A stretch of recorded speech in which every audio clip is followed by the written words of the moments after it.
Hi friends, welcome to Sukanya vlogs. Home made ghee నెయ్యిని ఇంట్లో ఎలా ప్రిపేర్ చేయాలో ఇప్పుడు చూద్దాం. ఇది నేనే ప్రిపేర్ చేశాను. నేను పాల మీద వచ్చే మీగడని డైలీ వచ్చే మీగడని ఒక బాక్స్లో పెట్టి ఫ్రిడ్జ్లో స్టోర్ చేసుకుంటాను. ఇది 2 months వరకు స్టోర్ చేశాను. దీన్ని నేను ఇందులో నుంచి ఒకటేసారి కాకుండా కొంచెం కొంచెంగా మిక్సీలో వేసుకొని కూల్ వాటర్ పోసుకొని మిక్సీ పట్టుకోవాలి.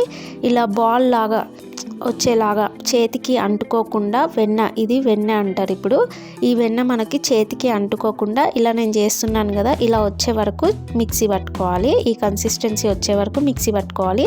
ఇలా వాటర్లో వేసుకోవాలి. ఇలా ప్రెస్ చేస్తూ ఉంటే అందులోని వాటర్ అంతా వచ్చేసి ఇలా అంటుకోకుండా వస్తుంది, చేతికి అంటుకోకుండా ఉంటుంది. వీటిని 2 times వరకు వాష్ చేసుకోవాలి. మొత్తం ఇలానే అంతా మీగడ మొత్తము ఇలా ఇదే ప్రాసెస్లో మిక్సీ పట్టుకొని ఇలా 2 times వాష్ చేసుకొని ఒక బౌల్లో వేసుకోవాలి.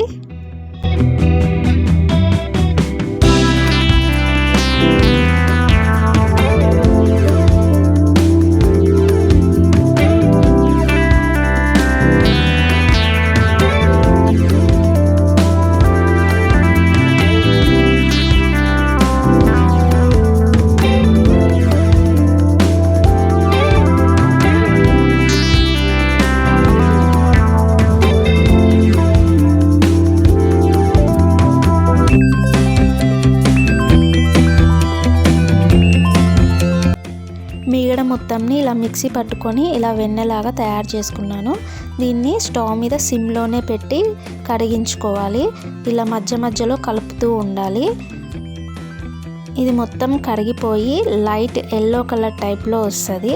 తర్వాత బ్రౌన్ కలర్ టైప్లో వస్తుంది. బ్రౌన్ కలర్ వచ్చాక స్టవ్ ఆఫ్ చేసుకొని ఒక గాజు సీసాలో కానీ నార్మల్ మన స్టీల్ డబ్బాలో కానీ వడగొట్టుకొని స్టోర్ చేసుకోవచ్చు. మనం స్వీట్స్లలో, ఇంట్లో తయారు చేసుకునే స్వీట్స్లలో మనం తయారు చేసుకున్న నెయ్యి వేస్ట్ చేస్తే చాలా బాగుంటుంది. ఒకసారి మీరు పాల మీద మీగడ తీసి ఫ్రిడ్జ్లో స్టోర్ చేసుకొని అది కొంచెం ఒక బాక్స్ నిండా అయ్యే వరకు అయ్యాక ఒకసారి ఇలా ట్రై చేయండి. వీడియో నచ్చితే లైక్ చేయండి, షేర్ చేయండి, కామెంట్ చేయండి. Thank you friends.